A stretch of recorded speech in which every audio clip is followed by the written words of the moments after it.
So, Emma, I was just reading up on Singapore's quantum computing strategy, and honestly, it's pretty wild how focused and deliberate they are.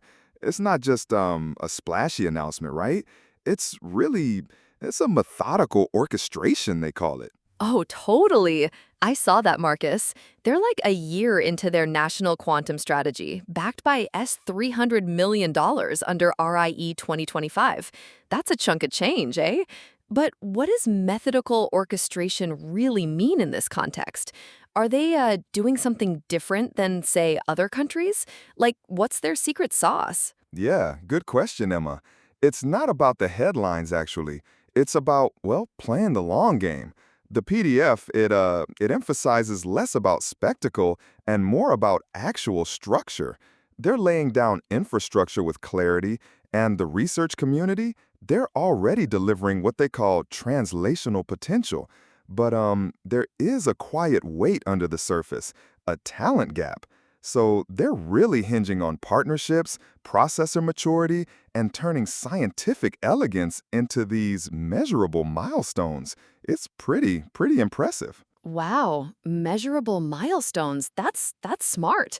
So they're not just like throwing money at it. They actually want to see some real impact, right? That's kind of cool. So, Marcus, diving deeper into this, what's actually like driving all this? Is there a central body making all the big decisions? I'm curious about the actual structure of it all. Absolutely, Emma.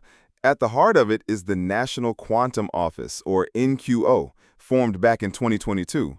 Think of it as the central nervous system, really, coordinating all the national R&D and turning theory into actual infrastructure. It's not just a figurehead. It's like the conductor of this whole quantum orchestra. Oh, okay. The NQO. That makes sense.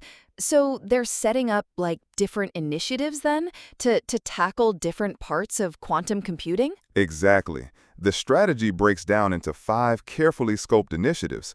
We've got NQCH, which is the computing hub for application code development. Then there's NQFF, the federated foundry for device fabrication and prototyping. Plus NQSN, the quantum safe network for, secure communication. And then NQPI, the processor initiative, focusing on trapped ion and neutral atom R&D. And finally, NQSP, the sensor program.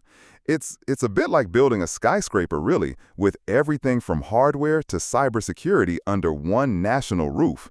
It's quite comprehensive. Wow, that's like a full ecosystem they're building, eh? Not just one thing. And it's not just building internally, Emma. Singapore's really flexing its academic firepower and nurturing startup growth, too. The Center for Quantum Technologies, CQT, at NUS, it's not just a research hub anymore. It's a launch pad. They're steering processor development for NQPI, with long-term scalability in mind. So, like, they're taking the research right out of the labs and into actual products. That's super important for getting real-world applications, right? What about startups? Are there many springing up? Yeah, the startup scene, while it's still kinda small, is definitely waking up. We're talking about maybe 10 active players focusing on secure communications, quantum simulation, cloud-native platforms, and sensing tools. SG Innovate has been crucial in helping these ventures move beyond the lab. And get this, Horizon Quantum, they just partnered with IBM. That's like a huge boost for international credibility and access to global infrastructure. These aren't hobbyist plays, Emma. These are serious bets with eyes on international markets. Oh, wow. IBM. That's a massive endorsement. So they're not just building locally, they're really connecting globally. That's smart.